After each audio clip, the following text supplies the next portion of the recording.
Jai Janendra, everyone. I welcome you all to this very new lecture series in Jeev called Four Expositions, Chaar Anuyog.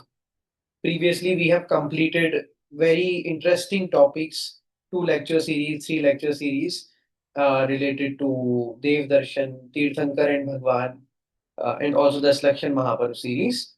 Today, we have started with a new small two lecture series, Chaar Anuyog. Very privileged to have Somil Bhaiya here with us, who was also a part of the earlier topics. And today he'll be taking Charanuyog. So before I introduce you to the topic, let me shortly tell you about this Jeev portal, which is Jain English Education and Values. This portal is designed for people who wanted to learn Jainism in English language, and entire curriculum is designed in such a format that from lecture one, uh, start in brief and then immediate, everything, every level have been covered up in this portal. At the end of the part of this lecture, I will introduce you nicely with the steps how you can access to all these courses and access to the resources which we provide on the Jeev portal.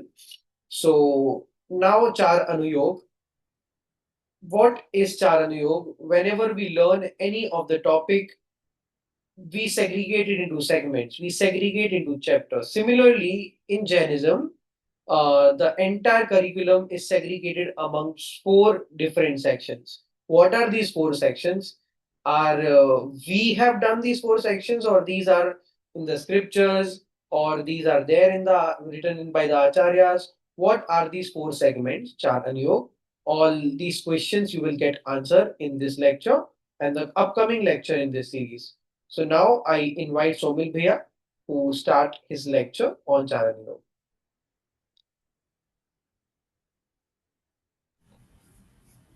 Thank you, Arshil Bhaiya. Let us start with Manglacharan. We'll all fold our hands. Namo Arihantanam, Namo Siddhanam, Namo Ayariyanam, Namo Uvajayanam, Namo Loe Savvasahunam. Mangalam Bhagavan Viro, Mangalam Gautamo Gani, Mangalam Kunda Kundaryo, Jain Dharmostu Mangal. Today our topic is Char Anuyog or Four Expositions. I will put up the slides in a second, but today Char Anuyog or Four Expositions is a topic that almost everybody is familiar with. We study our religious scriptures or we talk about various topics in Jainism. We talk about a specific language or we talk about a specific way of learning. This way of learning is called Char Anuyog, or the way in which these topics are presented in our Shastra is known as Char Anuyog. So, in today's lecture, out of Char Anuyog, we will study two Anuyogs, and the remaining two Anuyogs we will cover in the next session in a week's time.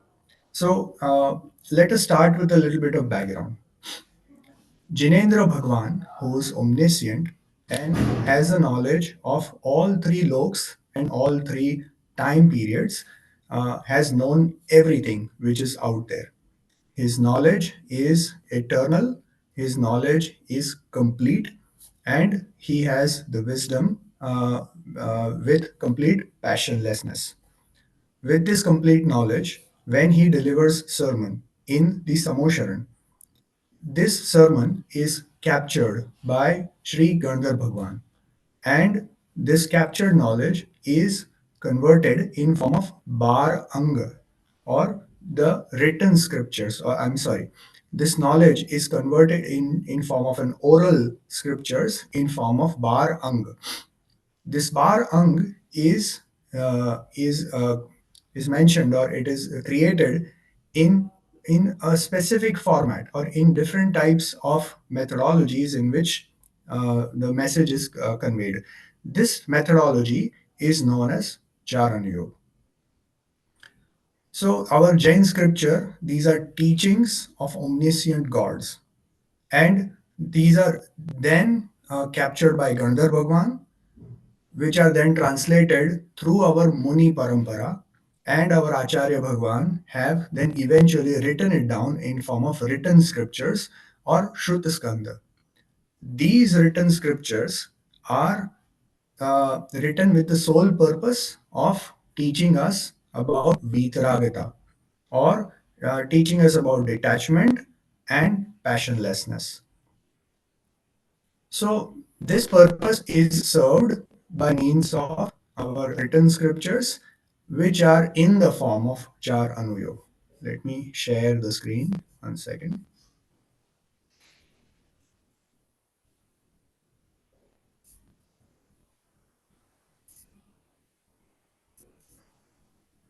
Okay, so I hope you can see the screen. It is not visible as of now.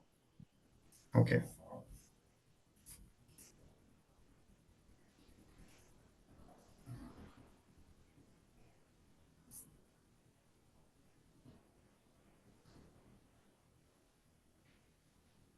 Okay, so these Jain scriptures are basically written by Acharya Bhagwan, and the sole purpose of this written scripture is to promote or nurture detachment and passionlessness in us. So, tell us about the path of Vitaragata and complete knowledge, which is Vijnanta.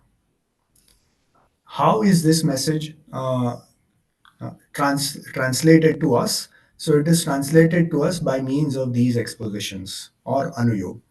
Anuyog is a way of expressing or a style of narrating the subject matter of the knowledge from the omniscient gods to the a manner in which we can understand. So it is a way of depicting the knowledge in form of our scriptures, and these are of four different types. These four different types, or Char Anuyog, they form the basic foundation or the main pillars of our sacred texts. And it is a way in which the knowledge is explained to us so that we can easily understand it. Harshil Bhaiya, can you see the screen now? Still can't see. Okay,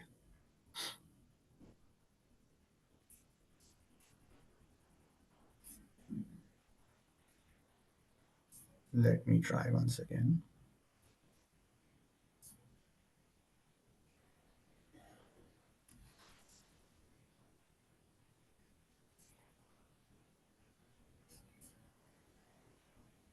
Okay, how about now?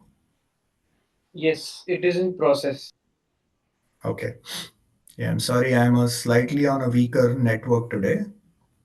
Yes, we can see now. Okay, great. So as I was explaining, the Char Anuyog or Four Expositions is a way of expressing or narrating the omniscience knowledge in our scriptures so that we can easily understand it. These are four different types of explanation methods, and these form the basic foundation or the main pillars of our sacred texts. If we want to understand the knowledge of the omniscient gods, we should understand the way it is expressed in our Shastra. Without understanding these four expositions or Char Anuyog, we will not be able to grasp the correct message of these Anuyogs. What are these Char Anuyogs or what are these four expositions? The first one is called Prathamanuyog. It is an exposition which talks about the biographies and stories of Mahapurush. The second one is Karana Anuyog, or it is an exposition which tells us about the technical matters, or it basically tells us the knowledge that omniscients have, very minute, fine details in a language that we can understand. The third one is Charna Anuyog. This is an exposition that talks about the conducts of Munis and Shravaks. So it talks about the ethics that we should have in our life.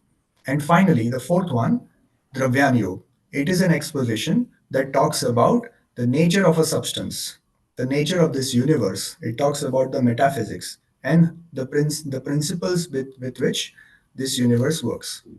In our today's lecture, we will talk about Prathamanuyog and we will talk about Karana Anuyog. We will talk about Charan Anuyog and Dravya Anuyog in our next session next week. So to start with, Prathamanuyog. Prathamanuyog, it talks about the life stories that awaken detachment, upliftment of our morals, and in a moment of despair, and it reveals the futility of these worldly pursuits. Right? As the name suggests, Prathamanuyog, the common mistake that we make is we we try to mean it as Pratham Anuyog, which means this is the first Anuyog or first exposition to study.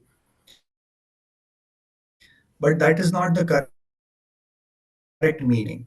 The correct meaning, Pratham, means it is for those Jeev which are in the uh, uh, very basic or darshan gunasthan. So somebody who is still yet to understand the true nature of the soul, this anuyog is for them. Once you know your soul, once you experience the soul, the same anuyog or same exposition also helps corroborate our experience in by means of the life of a Mahapurush. So Prathamanuyog, what does it describe? This scripture predominantly contains the biographies of illustrious individuals called Shalaka Purush or Mahapurush, such as Tirthankars, Chakravarti, Balbhadra. There are 63 different types of illustrious Mahapurush that happens in fourth aro, in Chautha Kar. These are 24 Tirthankars, 12 Chakravartis, 9 Narayan, 9 Prati Narayan, and 9 Balbhadra. The scripture that talks about their lives, their previous births and deaths, the type of parinam or the type of emotions or passions that that soul went through, and what kind of fruits did those passions bear, and how did he uh, got rid of all of those passions and eventually became passionless or vitaragi. This whole journey is described in form of stories, and that scripture is known as Pratmanayog. Pratmanayog, the main subject matter is the peculiarity and absurdity of mundane existence, which is sansar ki vichitrata. This life or sansar is full of strange emotions or different desires or needs that a mundane soul depicts. And this Anuyog talks about how futile all of that effort is. This scripture also talks about what are the consequences of punya and pap bhav. When one goes through sins or one goes through virtues, there are results that one has to face. And what kind of results do we face? The third point is the conduct of enlightened souls, illustrious humans or Mahapurush.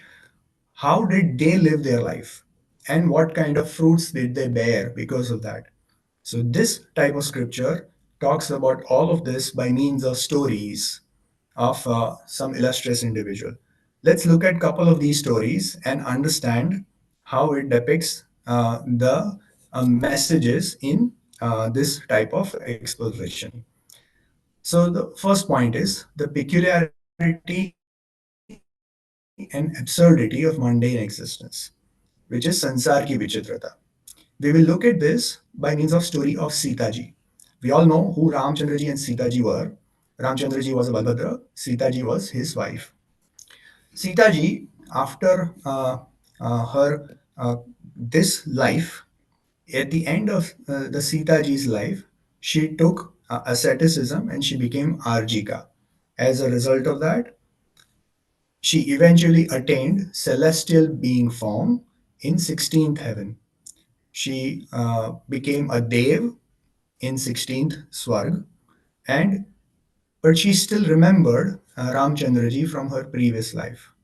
Because of the deep attachment that she had for Ramchandraji, she thought, let me ensure that Ramchandraji also comes to the heaven. So then we can live together for a long, long time. And in the next life, both of us will together go to Moksha. But Ramchandraji was Balbhadra and he was destined after Sitaji's Diksha. Ramchandraji and after Lakshmanji's death, Ramchandraji took Diksha after 6 months and became a Muniraj. He was in a deep state of meditation, and at that moment, Sitaji's soul from 16th heaven, he came down to actually disturb the meditation of Ramchandraji so that Ramchandraji doesn't achieve moksha. How strange is that? Here is a wife from the previous life. She should be ideally wishing good for the husband, and here the good is achieving moksha, right? Liberation. But instead, she had this strange vichitrata of Parinam that she actually wants him not to succeed in his Muni Diksha and wants him to come to heaven, right? At the same time, now here, again, the same soul, Sitaji's soul, from the Swarg, after Ramchandraji achieved Nirvan, liberation, she felt deep compassion for the enemy, Ravan's soul. And out of this compassion, she descended down to Narak or hell, where Ravan uh, was basically suffering through the agonies of her doing from the previous life. She went there and she gave a sermon to Ravan's soul so that he can understand the right nature of the soul. See, the same soul wants to do good for the enemy from the previous life, and yet the same soul wants to do bad for her own husband from the previous life. There is so much absurdity to our passions, and this scripture, Pratmanayog, teaches us about all of these by means of stories of such illustrious people. Let's look at a second story. This is very interesting one. There was a wealthy merchant. His name was Nagadatta Sheth. He wasn't very religious, and he just lived his life normally. He enjoyed his money, and he basically, uh, out of the materialistic pleasures or desires, he died in his own mansion. And uh, at the end, because of wasting his whole life in materialistic pleasure, out of his sinful sentiments, he became a frog in his own mentions well. At some point of time, the frog came to know that Sri Mahavir Bhagwan's Samosharan has arrived to the same town. And out of a sheer surge of devotion, the frog plucked a flower and was jumping and going to Sri Mahavir Bhagwan's Samosharan. Unfortunately, while going and walking on the same path, there were so many people actually going to Mahavir Bhagwan's Samosharan, so the road was actually very crowded. And unfortunately, the frog came under the leg of the elephant, because of which, unfortunately, the frog died there. But out of this momentary auspicious feeling that he had to revere Sri Mahavir Bhagwan, he, because of this virtue, he achieved the life of a celestial being. And now he quickly remembered after going there that, oh, I was on my way to do darshan of Sri Mahavir Bhagwan. So immediately he took his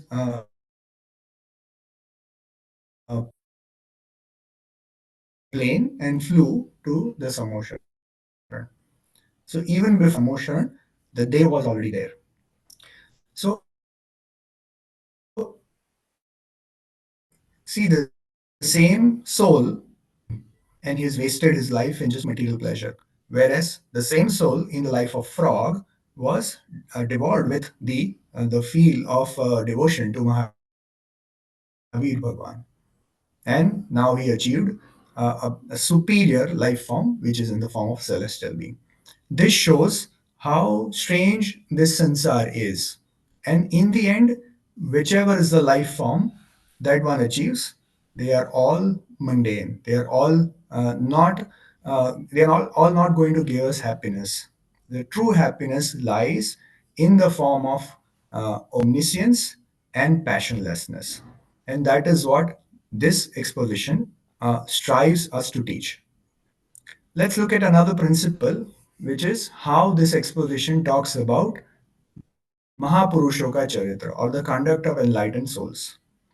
As we discussed earlier, this exposition talks about the life of 63 illustrious humans.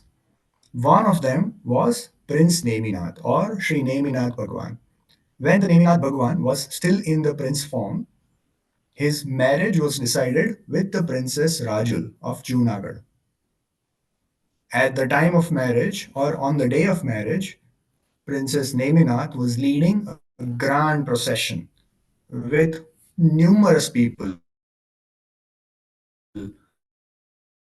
who were walking from the Dwarka where they lived to Junagadh.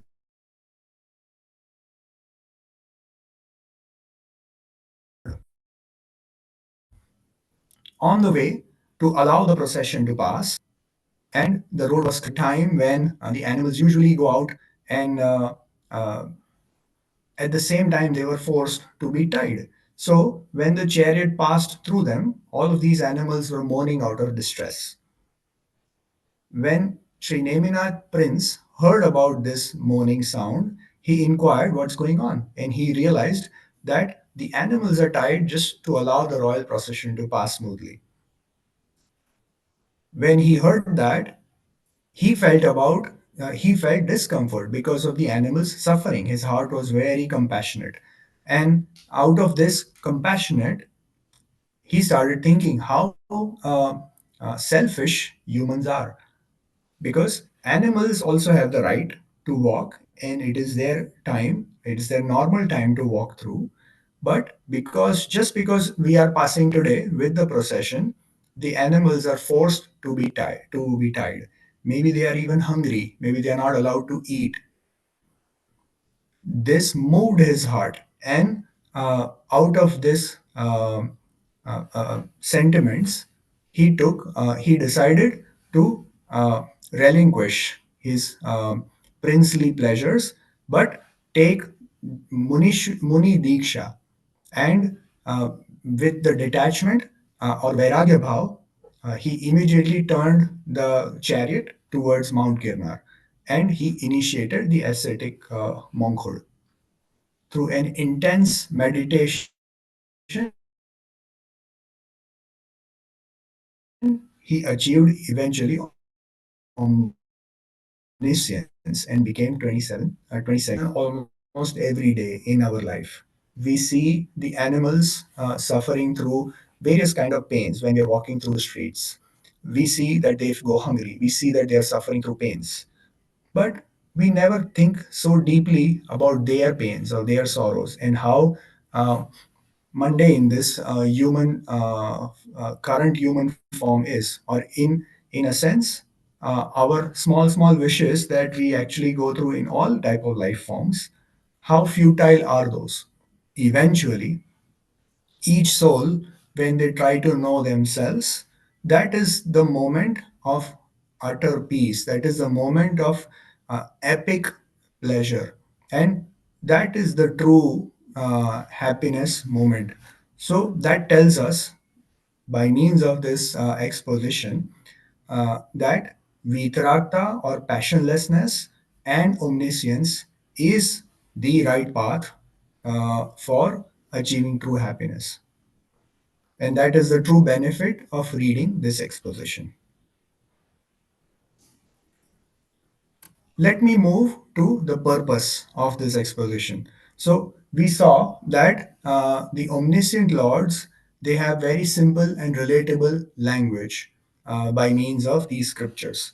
They help increase our interest in learning the true religion and get detached from these worldly pleasures. It describes the soul. It describes the nature of soul across many births and these four type of states, elucidating the right belief.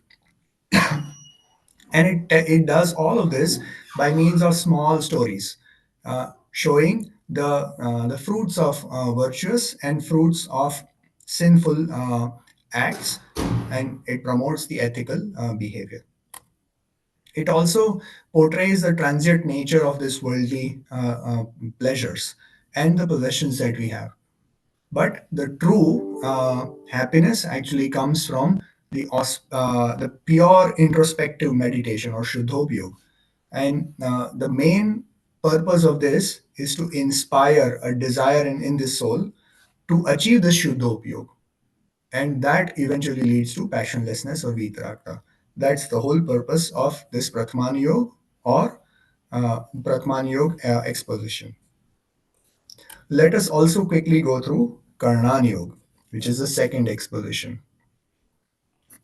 As the name suggests, Karan Anuyog. Karan means either numbers, or Karan also means Jivo ke Parinam.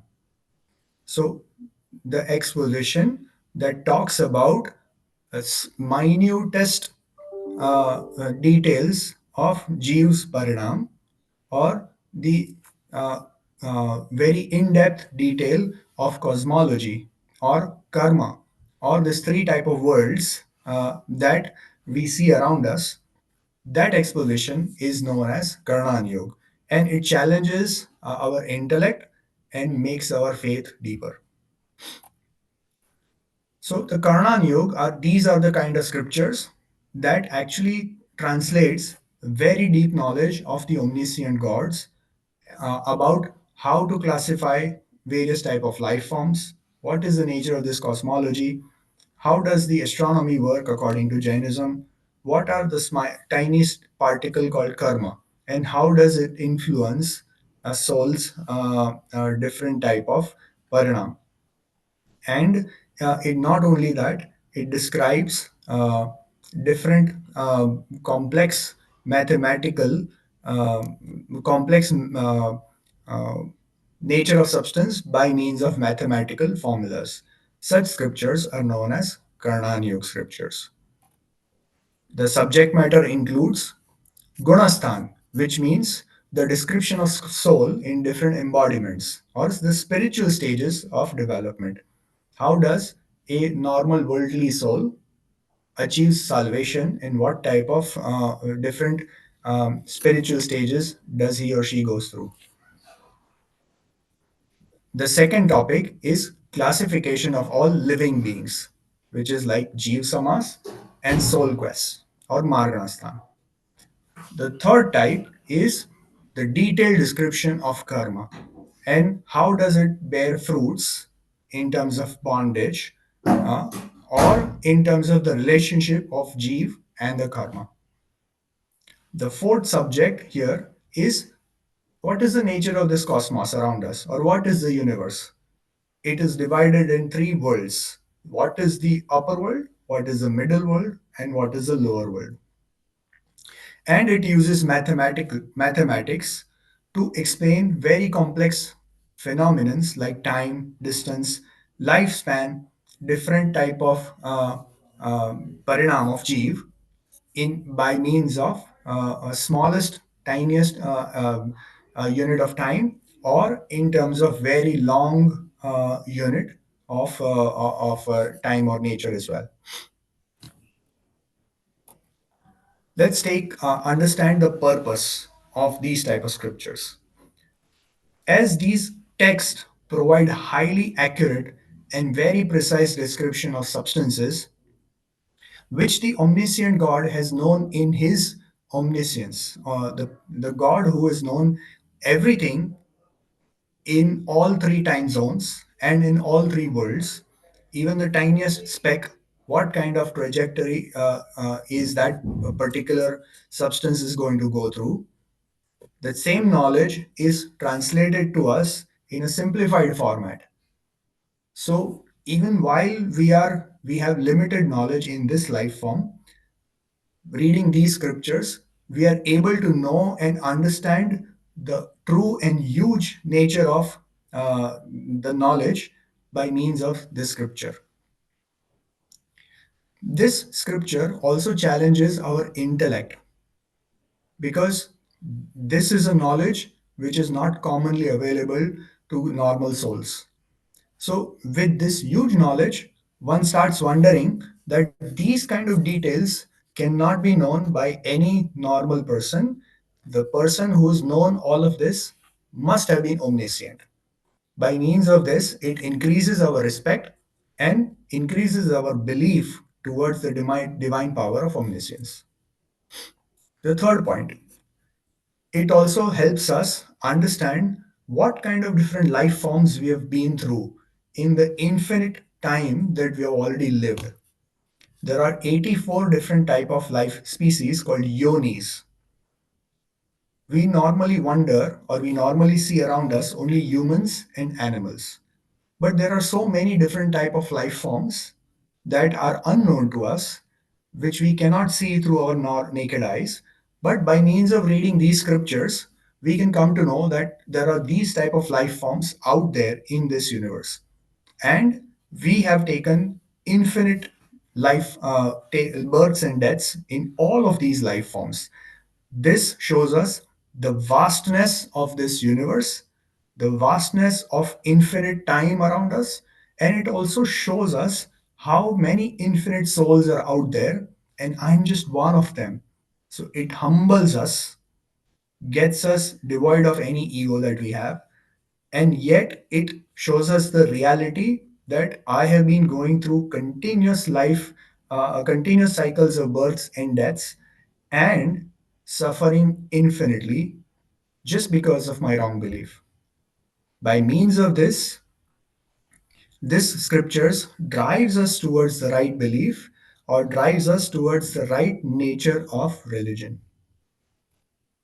Next one, this knowledge of rebirth, the cycle of birth and death, it actually emphasizes and makes us realize the true value of this human life.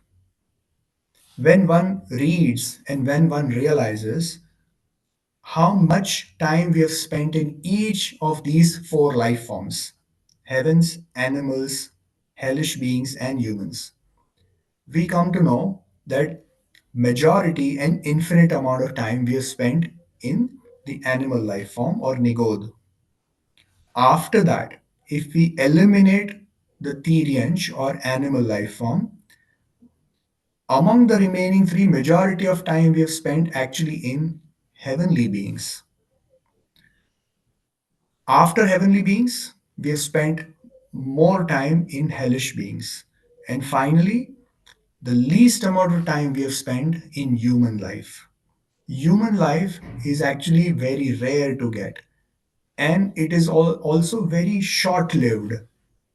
By knowing all of this with mathematics of the actual number of years that we live through, we start respecting our life and we start respecting the spiritual wisdom that we are gaining from these scriptures.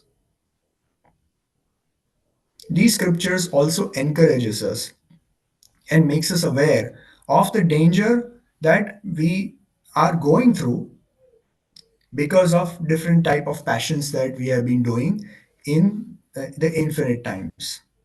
We have been going through good deeds or punya bhav, or we've been going through bad deeds or pap bhav. Historically, since ever we have been believing that doing good deeds is good and that is actually dharma, and doing bad deeds is bad.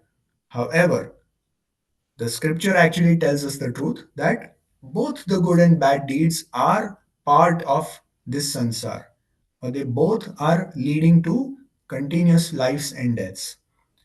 The true way to escape is the third type of parinam, which is called Shuddhopyog, or it is an experiencing our own soul. That eternal peace is what will help us break free from this transmigratory cycle. And we learn that by means of this scripture. By means of all of these type of methods, these scripture drive us towards vitragata, passionlessness, and vigyanta, omniscience. This is the only type of scripture that talks about keval gnan, or passionlessness, or omniscience, by means of its true magnitude. It tells us how huge this keval gnan could be. It is the largest number uh, that exists out there in this universe. So when one studies these omniscience by means of mathematical numbers, we realize that there is no formula or there is no number, no matter how much multiplication or how much additions one would do, we cannot reach to this huge number by any mathematical methods. That really blows our mind away, and it shows us how uh, how enormous this omniscience is, and it also amazes or surprises us that the potential to obtain this omniscience lies within me. So eventually, the importance is not this one moment of omniscience. The importance is of the substance, which is me, out of which the infinite amount of Keval Gnan or omniscience can take birth. So this scripture uh, teaches us about passionlessness and omniscience with a very minute details of the nature of substances. With that, I would stop here today by covering the two type of expositions. We covered Prathamanuyog and we covered Karana Anuyog. In the next class, we will talk about Charananyog and Dravya Anuyog. With that, I will hand it back to you, Harshil Bhaiya. In case if you have any questions, I will be happy to answer them. Sure. Can you share a screen? Yes. First of all, thank you so much, Bhaiya, for explanation to this four Anuyog. Out of the four Anuyog, we have covered two Anuyog today in this lecture one, which is Prathama Anuyog and Karana Anuyog. The other two Anuyog we will cover in the coming lecture. So, as Bhaiya explained, what is the significance of both of these Anuyogs? Is there any query from the audience who wanted to know about any of the topic, any of the case study from Prathman Yog which Bhaiya explained? Anybody? Or any point to be added which you want to be introduced in the session? Please feel free to put up.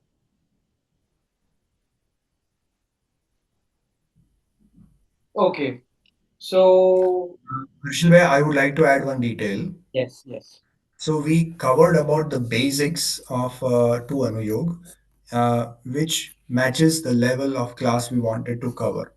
But for those who are advanced readers, I would encourage you to read the eighth chapter of Moksha Marg Prakashak Ji Granth.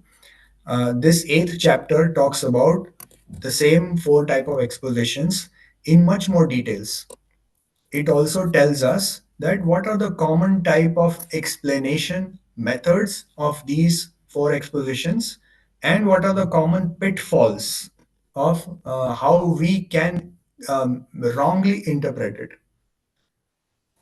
For example, we talked about Prathaman Yog today. The Prathaman Yog, and we looked at the story of the frog and the Dev who went to do darshan of Mahavir Bhagwan. Now, the frog would have lived his long life, which could have been maybe a day, maybe a few months. We don't know exactly. But the point is, throughout the life, the frog would have done some good deeds and some bad deeds. It's only towards the end of the life when he had this feeling to go and do darshan of Sri Mahavir Bhagwan. And at that point, unfortunately, that soul passed away into the next life. Now, Prathamanuyog wants to emphasize the importance of that moment or that good deed, and that's why it will magnify that good deed. But one should not completely interpret it that, see, every person who goes to do darshan of Bhagwan will achieve heavenly being. Right? So this is one example by which Pratman Yog wants to emphasize one particular passion, and that's why it could magnify it. But one should also understand what is the reality and what is the true way of interpreting these scriptures. I would highly recommend that you also read about the way of interpreting other three expositions from Moksha Prakashak ji, 8th Adhyay. Okay, thank you, Bhaiya, for raising this beautiful point about Mokshmar Prakashak 8th Adhikar, which will give us a brief about this. Uh, as discussed, we learn Pratmanu Yog to know the case studies, to know how the journey of a Balak Tirthankar happens. The entire journey give you kind of goosebumps, which make you feel more motivated to attain Samyak Darshan, to attain Moksha, that it is not something which is not possible. It is something which is possible, and we are Bhavya because we are learning Jinwani. So these case studies are very important, hence Pratmayog is important. I have one very practical query, Bhaiya, which I think most of the people must be having. The query is why, as we discussed that चारों अनुयोगों का सार वीतरागता है. There is one vitaragta which is kind of the end product. When we talk about Prathamanuyog, Karnanuyog, everything, the discussion ends up at Siddha Dasha. Okay, so the vitaragta is the conclusion. But while learning Teen Loka Varnan, I am not good at keeping details with me. I just forget it. Mhm. So, how can we feel more motivated to learn those details? When we talk about Sagar, it's like, yes, it's description, a huge description on Yojan. So, definitely that gives you some interest. But how to feel more motivated that this is also will lead you to Mokshmar? This is also something which will lead you to Vitrakta. I just want your clarification on that. Yes, good point. See, it is a common thought process or a question that if I'm talking about universe or I'm talking about karma, which is not directly connected to my soul, then how does it help me improve my Shuddhopyog, or how does it help me reach to my soul experience? Uh, See, one thing is, you also said that you're not good with keeping details, you forget it. One thing is, reading our scripture is never about remembering, or never about memorizing, or it's about just understanding the concepts. When we are reading things like Karana Anuyog, or when we are reading expositions like Charana Anuyog that will talk about our basic conduct in day to day life, uh, all of these are there to help us understand how an experienced soul or a Jnani Atma would be living his life, and how would he engage his thoughts in what kind of daily life. The way when we want to become a big businessman, we would take a big businessman as a role model, and we would try to follow each and every aspect of his life. Similarly, when we want to achieve our self experience and we want to become an experienced soul, one should also try to mimic each and every aspect of his daily life. Now, when that experienced soul lives his life, uh, he or she would try to follow various daily conducts so that he or she would minimize any kind of hinsa. Or at the same time, when we are reading about, for example, universe, uh, that experienced soul would take from this that when you are reading about universe, all of these is a separate substance. It is not me.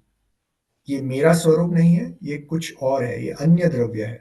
That is one very important thing to understand. Second point is, when we are reading about these different types of different type of pudgal or different type of nature of this universe in three worlds, there are so many details which are out there in the scripture. These details not necessarily create any kind of uh, um, uh, good deeds or bad deeds. It doesn't create any punya bhav or pap bhav in our parinam. It is purely about a knowledge that omniscience has known. So in a way, it doesn't arouse any kashai bhav in our parinam. That is second point. Third point is, if we are experiencing our soul, if we are engrossed in our own experience, then definitely distracting ourselves from that to learn about these external worldly things is not very relevant. So, aprayojan bhut hai. But when we are not able to engross ourselves in experiencing our soul, and if we are not steady there, our parinam is constantly going outside, then rather than being outside in other kashay bhav, other pap bhav, or other punya bhav, these scriptures are very helpful to understand what omniscience is also knowing. So it keeps our parinam in manda kashay so that we can move towards experiencing our soul. Okay. Thank you, Bhaiya, for the solution. And any query which anybody has further, else we will conclude for today's discussion. Okay. So as discussed, we have learned about the two Anuyog this lecture. The other two Anuyog we will learn in the coming session. And before we conclude, I wanted to show you the accessible points to the GIF website to the people who are new. Yes. So GIV is, as discussed, Jain English Education and Values. It's a website, it's a portal. Once you log into the portal, under the tab Resources, you will see different lectures tabs. Let's say 7 fundamentals, elements, 6 essentials, lineage of Jain scriptures. This we have already completed, and 4 expositions. The today's topic. So as soon as you click on it, it will get highlighted. Once you click, you will receive a link to access the course. When you click on access course, this window will pop up where there is an overview on the course, the duration, how many lectures, how many hours. And this will redirect you to a different course portal tab where all the resources will be there. Presentations, quizzes, even Gurudev Shri lecture snippets. So this is the entire process how you can access to each course. If you feel you are stuck anywhere, you can definitely contact and email us on support@gym.net.in. Every lecture is also available on our YouTube channel. So if you want to directly go through YouTube channel, you can just subscribe to the G portal YouTube channel and press the bell icon. All the social media handles have been shared here. So yes, that's all for today. Over to Somil Bhaiya for Jinwadi Stuti. Ji, we will do Jinwani Stuti. Please fold your hands. निज निधि निज में बताई, यह अनंत उपकार है. इसके लिए जिन वाणी माँ को वंदना शत बार है, वंदना शत बार है. बोलो ऋषभादि महावीर पर्यंत चौबीसों जिनेन्द्र भगवान की जय हो. 9, 10.